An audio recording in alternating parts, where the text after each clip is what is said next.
हूं कि न मृत्यु, न जीवन, न स्वर्गदूत, न प्रधानताएं, न वर्तमान, न भविष्य, न सामर्थ, न ऊंचाई, न गहराई, न कोई और सृष्टि हमें परमेश्वर के प्रेम से जो हमारे प्रभु यीशु मसीह में है अलग कर सकेगी। परमेश्वर के प्रेम से प्रियो हमें कोई भी अलग नहीं कर सकता, क्योंकि नई वाचा में परमेश्वर का क्रोध नहीं है, नई वाचा में परमेश्वर का प्रेम है। पुरानी वाचा में परमेश्वर क्रोधित होता था जब उसके लोग उसके विरुद्ध में जाते थे, उसकी वाचा व्यवस्था को तोड़ते थे। परमेश्वर उनको शत्रुओं के हाथ में कर देता था। लेकिन प्रेज गॉड, लेकिन नई वाचा में जब हम परमेश्वर के वचन के खिलाफ जाते हैं तो हम शैतान को अवसर देते हैं, हम एक हार का सामना करते हैं। जो आत्मा का फल है, आत्मा की प्रेजेंस है, हम उसका आनंद नहीं ले पाते हैं। तो पौलुस यहाँ पे बोलता है हमें कोई भी मसीह के प्रेम से अलग नहीं कर सकता, कोई भी नहीं। हमने यहां तक लास्ट स्टडी की थी। आज जो हमारी स्टडी है रोमियो की पत्री अध्याय 9। रोमियो की पत्री अगर एक मसीह ने नहीं समझी ना, तो वो अनुग्रह को नहीं समझ पाएगा कि परमेश्वर ने यीशु के द्वारा इस संसार में क्या किया है। परमेश्वर ने यीशु के अंदर क्या क्या बातें रखी है। रोमियो की पत्री आप समझ गए ना, तो पौलुस की बाकी सारी पत्रियां आपको दिमाग में आ जाएगी। आपके अंदर से भय निकल जाएगा, अनवांटेड फियर रहता है परमेश्वर का, वो निकल जाएगा। क्योंकि रोमियो की पत्री को पांचवा गॉस्पल बोलते हैं, फिफ्थ गॉस्पल बोलते हैं। तो रोमियो की पत्री अध्याय 9 हम पढ़ेंगे। स्टार्ट करता हूं मैं आपके लिए। मैं मसीह में सच कहता हूं, झूठ नहीं बोल रहा। मेरा विवेक भी पवित्र आत्मा में गवाही देता है कि मुझे बड़ा शोक है और मेरा मन सदा दुखता रहता है, क्योंकि मैं यहां तक चाहता था कि अपने भाइयों के लिए जो शरीर के भाव से मेरे कुटुंबी है स्वयं ही मसीह से शापित हो जाता। आज मैं जब इस वचन को अध्ययन कर रहा था, मनन कर रहा था, तो मैं पौलुस की मानसिकता को देख रहा था। हम में से बहुतों को बहुत बातों का दुख रहता है, मुझे पकड़ के बहुत सारी बातों का। लेकिन यहाँ पे पौलुस का दुख देखिए, वो बोल रहा है मेरा मन सदा दुखता है। किस बात के लिए? कि मेरे कुटुंबियों का उद्धार हो जाए जो शरीर के भाव से इजरायली है। Praise God. एक आत्मा से भरा हुआ व्यक्ति पाए, मेरे शहर के लोग उद्धार पाए। आमीन। क्योंकि मैं यहां तक चाहता था कि अपने भाइयों के लिए जो शरीर के भाव से मेरे कुटुंबी है स्वयं ही मसीह से शापित हो जाता। यानी ये बोल रहा है प्रभु बलि मेरे को शापित कर दे, लेकिन उनका उद्धार कर। इसके अंदर ऐसा ग्रेस था सोल्स के लिए, आत्माओं को जीतने के लिए, क्योंकि पौलुस प्रभु को चख चुका था। आमीन। तो मेरी ये प्रार्थना है ये साल प्रभु भी हमें भी ऐसा बर्डन दे कि हम लोगों के लिए बोझ रखें। हमारे दोस्त जो हमसे मिलते हैं, हमारे रिश्तेदार जो हमसे मिलते हैं, और कुछ नहीं, हम उनके लिए दुआ कर सकते हैं प्रभु उनका उद्धार कर, उनकी आंखें खुल जाए, वो अंधकार के वश से छुड़ाए जाए, सत्य उन पर प्रकट किया जाए। प्रियो, आपको पता है प्रभु हमको कौन सी बातों का रिवार्ड देगा? इन छोटी छोटी बातों का रिवार्ड देगा। बोलता है हे मेरे विश्वास योग्य दास, तू छोटी बात में विश्वास योग्य रहा। कौन सी छोटी बात? तूने प्रार्थना करना नहीं छोड़ी, तूने कलीसिया में ईमानदारी से आया, कलीसिया के लोगों से प्यार किया, कलीसिया में जो लोग हैं, जो लोग गरीब हैं, तूने उनकी सुधि ली। आपको पता है परमेश्वर इन छोटी छोटी बातों में हमको रिवॉर्ड देगा।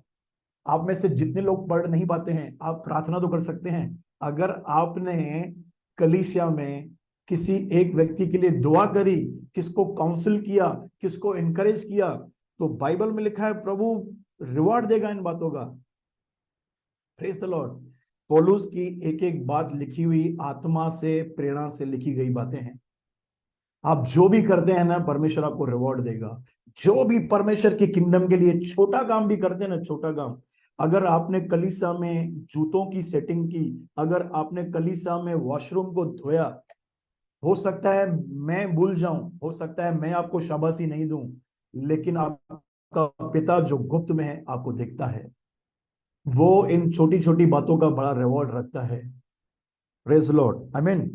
तो वे इजरायली हैं, अभी वो बता रहा है वे इजरायली हैं, लेपालकपन का अधिकार, महिमा, वाचाएं और व्यवस्था, उपासना, प्रतिज्ञाएं उन्हीं की हैं, सब उन्हीं में से आए हैं। हम अब्राहम को जानते नहीं थे, मूसा कौन था हम जानते नहीं थे, यशाया भविष्यवक्ता कौन थे हमको कुछ भी आइडिया नहीं थी, लेकिन ये सब इजराइल के वंश से है, सब इजराइल के वंश से। तो पौलुस की सेवा थी अन्य जातियों में। वो देख रहा था अन्य जाति इतने हम्बल होकर वचन को रिसीव कर रहे हैं। आप में से जितने लोगों ने यीशु मसीह को अपना उद्धारकर्ता अंगीकार किया है, आपने नम्रता से वचन को ग्रहण किया है, आज किसी यहूदी या इजरायली के पास जाएंगे ना, तो वो इतना सरल तरीके से ग्रहण नहीं करेगा। तो पौलुस को दुख था बहुत, जैसे अन्य जातियां उद्धार पा रही है, राज्य में प्रवेश कर रही है, तो वो अपना दुख प्रकट करता है। वो बता रहा है प्रतिज्ञा उन्हीं की है, महिमा भी उन्हीं की है, वाचाएं भी उन्हीं में से थी। छठवां में आपके लिए पढ़ता हूं, पर यह नहीं कि परमेश्वर का वचन टल गया। फिर ये भी बता रहा है परमेश्वर ने एक वचन देके रखा है उनके लिए भी। किसके लिए? इज़राइल के लिए भी। इसलिए कि जो लोग इज़राइल के वंश हैं वे सब इज़राइली नहीं है, और ना अब्राहम के वंश होने के कारण सब उसकी संतान ठहरे, परंतु लिखा है इसहाक ही से तेरा वंश कहलाएगा। अब मेरा सवाल है, अब्राहम का दूसरा बेटा कौन था? कोई मुझे बताए।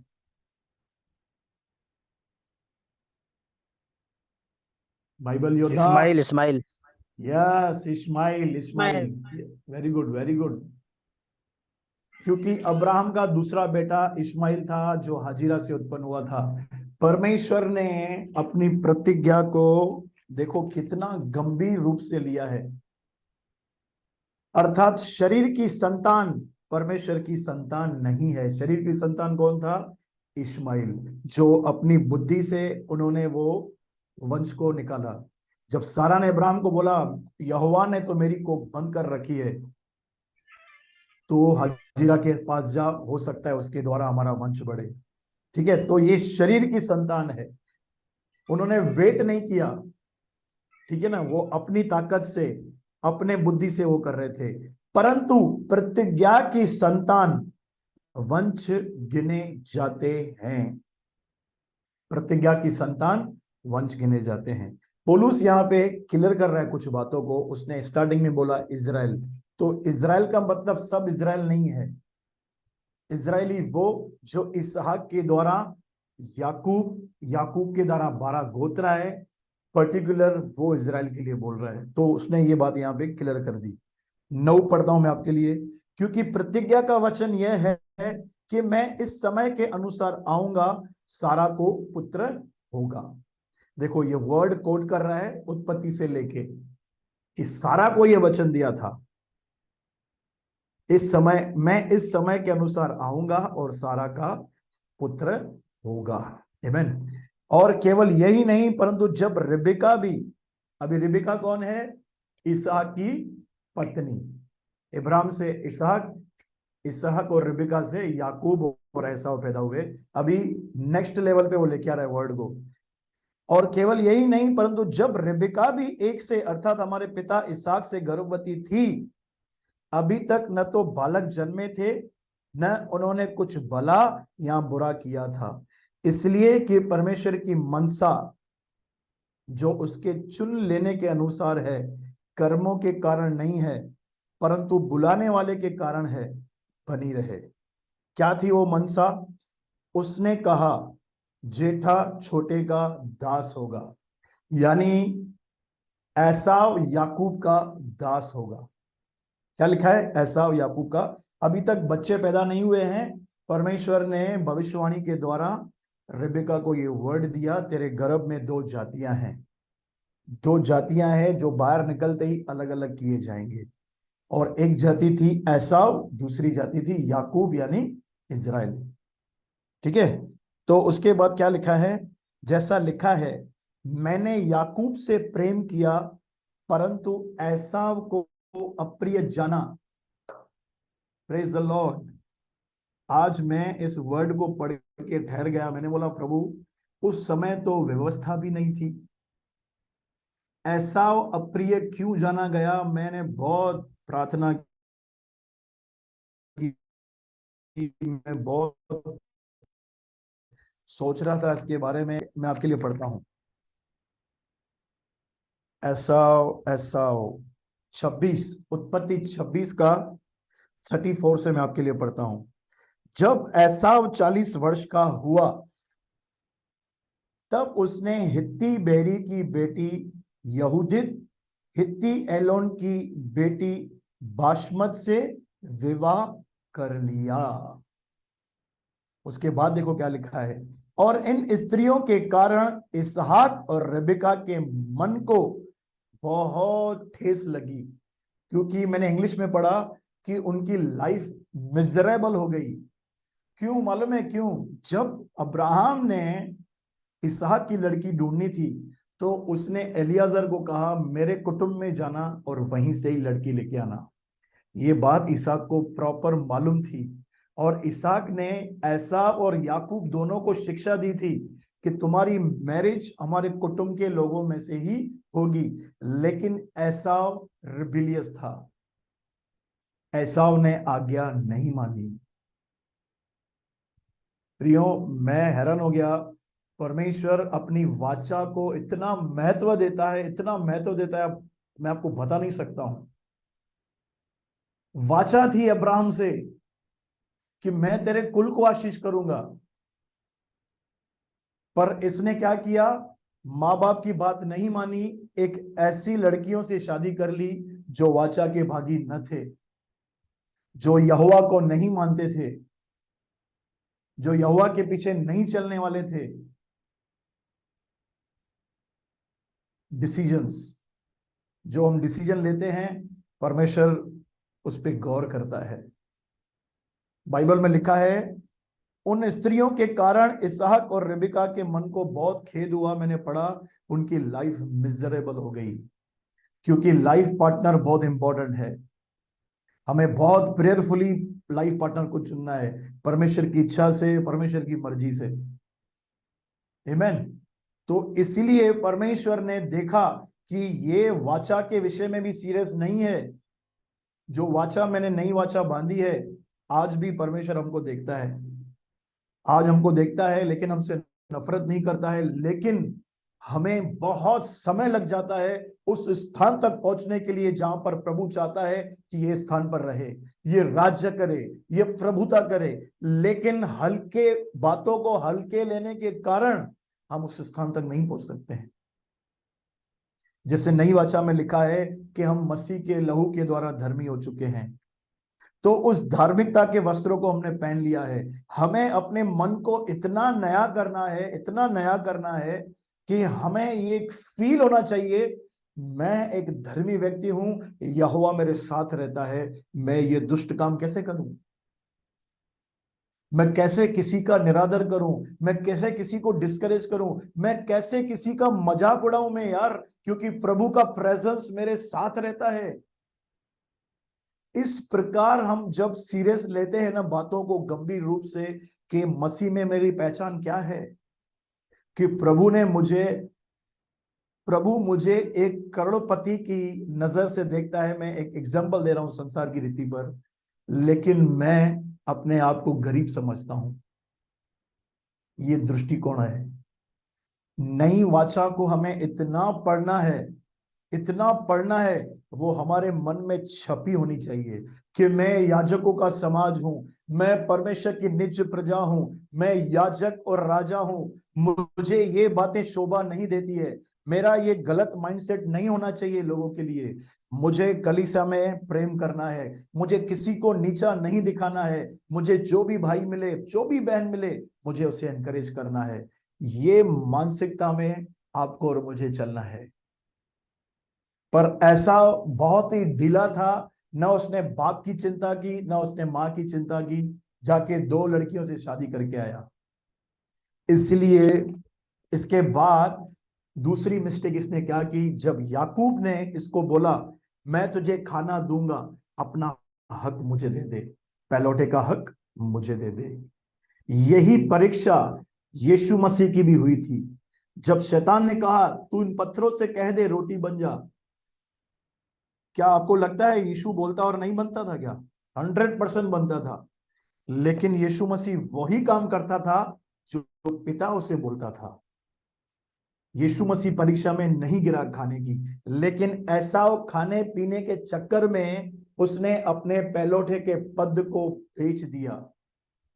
परमेश्वर इतना हैरान हो गया, क्योंकि हमारी नजर में पोजीशन की वैल्यू नहीं है, लेकिन परमेश्वर पोजीशन को वैल्यू देता है। आपको पता है इजराइल में जो पहलौठा बच्चा है ना, उसको पिता के बंटवारे में से 2 गुना भाग मिलता था, पहले पहले बच्चे को। ये इजराइल में एक प्रथा थी, परमेश्वर ने ठहराई थी, पहलौठे को 2 गुना भाग देना है। पर इसने क्या किया, इसको इतनी भूख लगी थी, इसने बोला मेरे को दाल दे। और याकूब भी देखो शाना, याकूब को पता था पहलौठे को 2 भाग मिलेगा, तो उसका पद उससे छीन लिया। उसने अपने मुंह से बोला मुझे क्या, मुझे कोई जरूरत नहीं है इस पद की। Praise the Lord. अगर वो ऐसा नहीं करता, ऐसा नहीं करता, शायद आज परमेश्वर इब्राहिम, इसहाक और एसाव का परमेश्वर कहलाता। उसने सीरियस नहीं लिया। मेरी आप सबसे विनती है, सबसे विनती करता हूं मैं, नई वाचा को पढ़ो, समझो जो अनुग्रह हमें मिला है। बाइबल में क्यों लिखा है हम पर दंड की आज्ञा नहीं है? क्योंकि एक व्यक्ति ने हमारा दंड ले लिया है जिसका नाम यीशु है। बाइबल में क्यों लिखा है परमेश्वर अभी आपको पवित्र पवित्रता की नजर से देखता है? क्योंकि एक व्यक्ति हमारे लिए अशुद्ध, वहां पे पाप बनकर हमारे लिए मरा, श्रापित हुआ। तो परमेश्वर ने इतनी बड़ी कीमत चुकाई है और हमें इतना बड़ा पद दिया है। अगर आप और मैं उसको हल्का लेते हैं ना, तो बहुत लंबे प्रोसेस में हम घुस जाते हैं, बहुत सालों साल लग जाते हैं। इसलिए आपको और मुझे सब काम करने हैं, आपका जॉब, आपका बिजनेस। परमेश्वर कभी नहीं बोलता सब कुछ छोड़ के मेरे पास आओ, लेकिन आपको और मुझे इस बात का ध्यान रहना चाहिए कि ये मसीह का वचन है, मुझे इसको पढ़ पढ़ के अपने मन को नया करना है। कभी मत भूलिए कि आपको किसी ने खरीदा है, हमारा जीवन हमारा नहीं है। हम तो मर चुके थे यीशु के साथ क्रूस पे।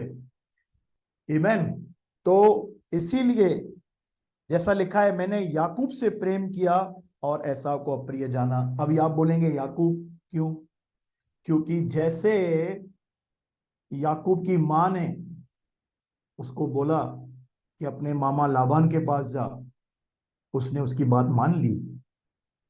वो पहलौठे को, पहलौठे के अधिकार को जानता था, वो वाचा को जानता था, इसलिए परमेश्वर ने उससे प्रेम किया। जबकि याकूब के अंदर बहुत गलतियां थी, बचपना था, उसने चीटिंग की, उसकी मां ने उसको चीटिंग सिखाई, उसने चीटिंग से वो पद भी हासिल किया। पर बाइबल में लिखा है 20 साल तक परमेश्वर ने उसके अंदर काम किया, 20 साल वो गुलामी में रहा लाबान की। Praise the Lord. तो मेरी ये प्रार्थना है कि हमें 20 साल ना लगे, हम इस 2024 में ही हम अपनी पहचान में चले। वो प्रतिज्ञा जो प्रभु ने हमारे लिए रखी है, जो ब्लेसिंग्स, जो अधिकार, जो अभिषेक हमारे लिए पड़ा है ऑलरेडी, जो हमें दे दिया है, वो हमारे अंदर से बाहर निकले और उसकी महिमा हो। आमीन। जैसा लिखा है, मैंने याकूब से प्रेम किया परंतु एसाव को अप्रिय जाना। इसलिए हम क्या कहें? क्या परमेश्वर के यहाँ अन्याय है? कदापि नहीं, क्योंकि वह मूसा से कहता है मैं जिस किसी पर दया करना चाहूं उस पर दया करूंगा, जिस किसी पर कृपा करना चाहूं उस पर कृपा करूंगा। अतः यह न तो चाहने वाले न दौड़ने वाले परंतु दया करने वाले परमेश्वर की बात है। क्योंकि पवित्र शास्त्र में फिरौन से कहा गया, मैंने तुझे इसीलिए खड़ा किया है कि तुझमें अपनी सामर्थ दिखाऊं और मेरे नाम का प्रचार सारी पृथ्वी पे हो। इसलिए वह जिस पर चाहता है उस पर दया करता है, जिसे चाहता है उसे कठोर कर देता है। और पतरस की पत्री में लिखा है, हम सबों पर दया हुई है। हम तो पहले भटकी हुई भेड़ थे, लेकिन अब अपने प्राणों के अध्यक्ष और रखवाले के पास आए हैं। ठीक है, 19 पढ़ता हूं। अतः तू मुझसे कहेगा, फिर वह फिर क्यों दोष लगाता है? कौन उसकी इच्छा का सामना करता है? हे मनुष्य, भला तू कौन है जो परमेश्वर का सामना करता है? क्या गढ़ी हुई वस्तु गढ़ने वाले से कह सकती है, तूने मुझे ऐसा क्यों बनाया? अभी पौलुस यहाँ पे वचन देके एक बात क्लियर कर रहा है, अगर परमेश्वर ही कठोर करता है तो परमेश्वर दोष क्यों लगाता है? अभी हमने फिरौन के विषय में देखा कि फिरौन के मन को किसने कठोर किया? परमेश्वर ने कठोर किया। क्यों? ताकि अपनी सामर्थ दिखाऊं, मेरे नाम का प्रचार सारी पृथ्वी पर हो। उसके बाद पौलुस बोलता है, ठीक है, परमेश्वर ने तो उसको कठोर किया, अब तू कौन है जो परमेश्वर से सवाल पूछता है? क्या गढ़ी हुई वस्तु गढ़ने वाले से कह सकती है, तूने मुझे ऐसा क्यों बनाया? क्या कुम्हार को मिट्टी पर अधिकार नहीं? क्या परमेश्वर को अधिकार नहीं है कि एक ही लौंदे में से एक बर्तन आदर के लिए, दूसरे को अनादर के लिए बनाए? तो इसमें कौन सी आश्चर्य की बात है कि परमेश्वर ने अपना क्रोध दिखाने और अपनी सामर्थ प्रकट करने की इच्छा से क्रोध के बर्तन की, जो विनाश के लिए तैयार किए गए थे, बड़े धीरज से सही, और दया के बर्तनों पर, जिन्हें उसने महिमा के लिए पहले से तैयार किया, अपने महिमा के धन को प्रकट करने की, are the vessel of mercy. हम दया और महिमा के बर्तन हैं परमेश्वर के, अर्थात हम पर जिन्हें उसने न केवल यहूदियों में से वरन अन्य जातियों में से भी बुलाया, जैसा वह होशे की पुस्तक में कहता है, जो मेरी प्रजा न थी उन्हें मैं अपनी प्रजा कहूंगा, जो जो प्रिया न थी उसे प्रिय कहूंगा। Praise God. परमेश्वर आपको और मुझे अपनी प्रजा, अपने प्रिय बोल रहा है। आमीन। आज हमको बहुत इच्छा होती है कोई हमको बोले डार्लिंग। यहां पे प्रभु बोलता है, डार्लिंग तू मेरी प्रजा है, तू मेरी प्रिया है। क्या किया था हमने? कुछ किया था क्या? नहीं, परमेश्वर है, उसने हमको बनाया है। पुलुस समझाना चाहता है, वो प्यार करता है, वो जिस पर दया करना चाहे उस पर दया करता है। हम सबको हाथ उठाकर धन्यवाद देना चाहिए कि परमेश्वर ने हम पर दया की, हमारा नाम जीवन की पुस्तक में लिखा है, और ये कर्मों से नहीं हुआ है, ये सिर्फ और सिर्फ उसके पुत्र के बलिदान के कारण हुआ है, जो हमारे लिए श्रापित हुआ, पाप बना और तीसरे दिन मुर्दों में से जी उठा। और ऐसा होगा कि जिस जगह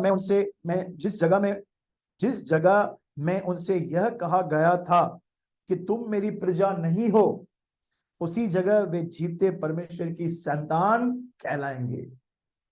अरे हम तो एकदम हटेले थे, प्रजा के पद से अलग थे।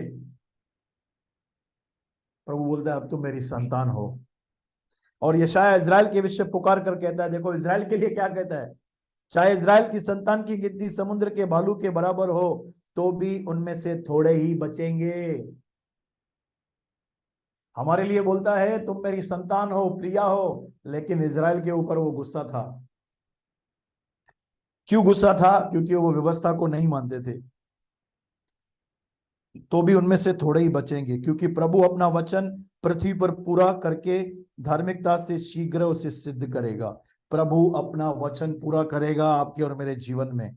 जिसे यशायाह ने पहले भी कहा था, यदि सेनाओं का प्रभु हमारे लिए कुछ वंश न छोड़ता तो हम सदोम के समान हो जाते और अमोरा के सदृश। अतः हम क्या कहें? क्या अन्य जातियों ने जो धार्मिकता की खोज नहीं करते थे, धार्मिकता प्राप्त की, अर्थात उस धार्मिकता की जो विश्वास से है? अभी सवाल पूछता है, हम क्या कहें? अभी देखो, अन्य जाति और इजरायली दोनों का इसने अलग अलग करके बताया।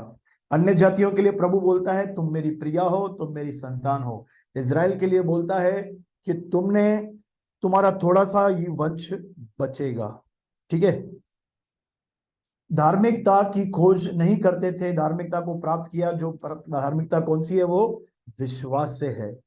परंतु इजरायली जो धर्म की व्यवस्था की खोज करते थे, उस व्यवस्था तक नहीं पहुंचे। किस लिए? इसलिए कि वे विश्वास से नहीं परंतु मानव कामों से उसकी खोज करते थे। इजरायली लोग आज भी व्यवस्था के पीछे चिपके पड़े हैं। उनको लगता है हम व्यवस्था को मानेंगे, प्रभु को पालेंगे, लेकिन नई वाचा विश्वास की है। जो ये मान लेता है यीशु मसीह परमेश्वर का पुत्र है, वो परमेश्वर में और परमेश्वर उसमें बना रहता है। यस लॉर्ड, आई बिलीव, मैं आपके अंदर हूं, आप मेरे अंदर है। That's it. ये विश्वास प्रभु को चाहिए। We are righteous. क्यों हम इस बात पर विश्वास करते हैं कि मैं परमेश्वर में हूं और परमेश्वर मेरे अंदर है। यस, ये फेथ है। अभी व्यवस्था नहीं है, अभी ये विश्वास है। जो लोग इस बात पे विश्वास करते हैं ना, प्रभु खुश हो जाता है। अरे वाह, मेरे बेटे का तो बलिदान सफल हो गया। और जो लोग बोलते हैं नहीं, मैं पापी है, मैं दुष्ट है, मैं किसी काम का नहीं है, आप विश्वास नहीं कर रहे हैं। मेरा जीवन ऐसा ही चलेगा, कमी घटी में रहूंगा। जो लोग दूसरों का निरादर करते हैं, दूसरों को नीचा करते हैं और अपनी पहचान में नहीं चलते हैं, आप प्रभु को प्रसन्न नहीं कर पाएंगे। लिखा है बगैर विश्वास के प्रभु को प्रसन्न करना अनहोना है। हमको ये विश्वास करना है कि मेरे पास जो धार्मिकता है वो विश्वास से मुझे मिली है। किस लिए? इसलिए कि वे विश्वास से नहीं परंतु मानो कर्मों से उसकी खोज करते थे। उन्होंने उस ठोकर के पत्थर पर ठोकर खाई, यीशु पर। जैसा लिखा है, देखो मैंने सियोन में एक ठेस लगने का पत्थर, ठोकर खाने की चट्टान रखता हूं। जो उस पर विश्वास करेगा वह लज्जित न होगा। आपने और मैंने विश्वास किया है, और मैं आपको बताना चाहता हूं, आप अपने जीवन के किसी भी क्षेत्र में लज्जित नहीं होंगे। मैं यीशु के नाम से बोलता हूं, आपके लाइफ को पूरा करेगा। सिर्फ आपको और मुझे इजराइल के समान नहीं बनना है जो प्रभु को दुख देते थे। हमें नई वाचा में प्रभु यीशु मसीह के समान बनना है, विश्वास से चलना है। तो परमेश्वर इस बाइबल अध्ययन के द्वारा आपको ब्लेस करे। मैं आप सबके लिए प्रार्थना करना चाहता हूं। खुदावन यीशु मसीह के सामर्थी नाम में, आपके वचन के अनुसार प्रभु, मैंने आपकी भेड़ों को भोजन खिलाया है। मैं चाहता हूं ये भोजन इनको अंदर से ताकतवर करे, मजबूत करे। पवित्र आत्मा, ये वचन हम सबको और अंदर से मजबूत करे और हम अपने परिस्थितियों में खड़े होकर आपकी महिमा कर सके। आज का वचन 100 गुना हमारे अंदर फल रहा है प्रभु जी, और हमें धार्मिकता की गहराई में ले चल, और हमें अनुग्रह में हमें ले चल। खुदावन, हमारी आपसे ये प्रार्थना है प्रभु। सारी महिमा मैं आपको देता हूं। मैं ब्लेस करता हूं और व्यक्ति को जो जुड़ा है, यीशु मसीह के नाम से परमेश्वर का प्रकाश, परमेश्वर का उजाला आपके जीवन में आए, का लहू लगा था सबके ऊपर सुरक्षा बोलता हूं धन्यवाद के साथ, यीशु मसीह के सामर्थी नाम में। आमीन, आमेन। आमीन, आमीन। आप सब आशीषित आमीन। हैं।